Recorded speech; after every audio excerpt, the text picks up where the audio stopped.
안녕하세요. 필라테스 지수쌤입니다. 자, 오늘 제가 다룰 주제는요. 저희가 그룹 수업을 하시거나 수강생 인원이 그룹에 많을 경우 동시간대에 수업이 오픈되는 경우에요. 회원님들이 선생님의 목소리가 잘 안 들린다고 하시거나 노래의 목소리가 묻혔던 경험이 있으신가요? 그렇다면 오늘 영상 끝까지 한번 봐주세요.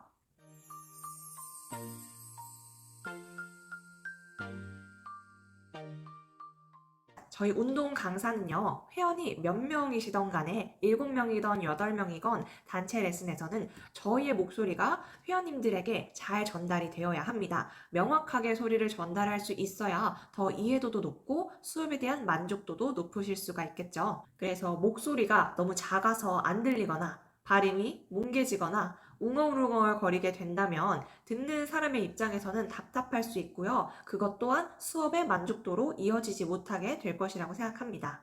자, 오늘 영상을 시청하시는 분들 중에서 내 목소리는 평소에 수업을 할 때 작다고 생각하지 않는데 이상하게 소리의 전달이 명확하게 안 된다, 잘 소리가 안 꽂힌다 라고 생각이 드는 분들에게 도움이 되실 것 같습니다.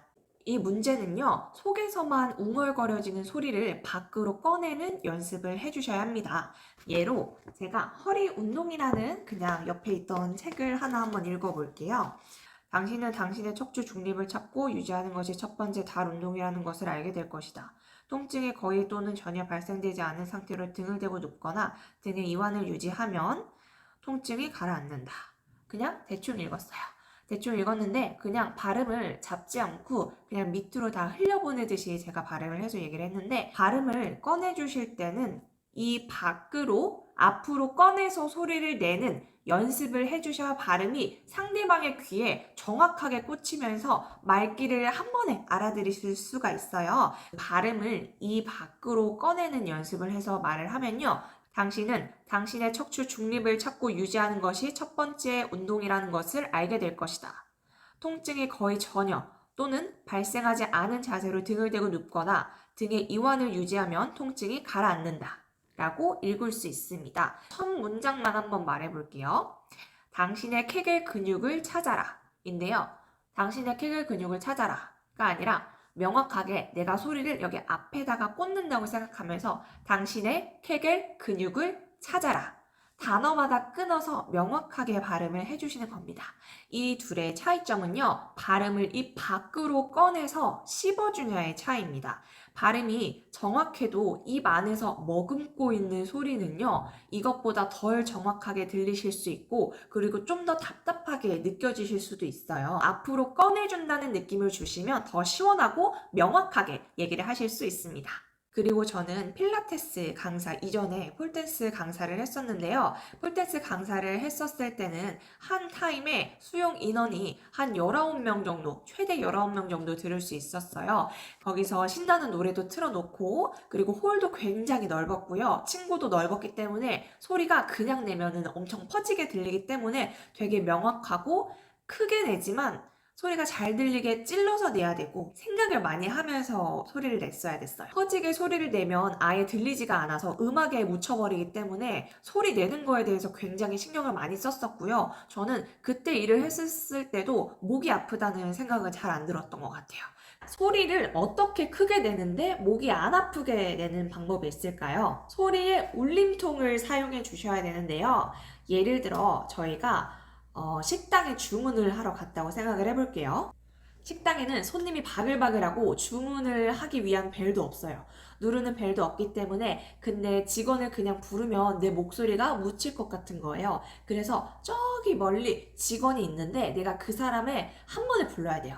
그 사람이라는 목표 지점을 찍고요, 내가 그 사람 귀에 갖다 대고 옆에서 바로 얘기하는 것처럼 소리를 저기다가 내다 꽂겠어 라는 느낌으로 얘기를 해주시는 겁니다. 그냥 저 멀리 있는 사장님한테 얘기를 한다고 생각하면서 사장님 주문할게요 라고 소리를 내서 얘기를 하는 겁니다. 자, 이때 주의하실 점은 쪼는 소리를 내지 않는 건데요. 사장님 주문할게요! 이런 쪼아주는 소리가 아니라 밑에서부터 울림통을 만들어 주셔야 돼요. 마치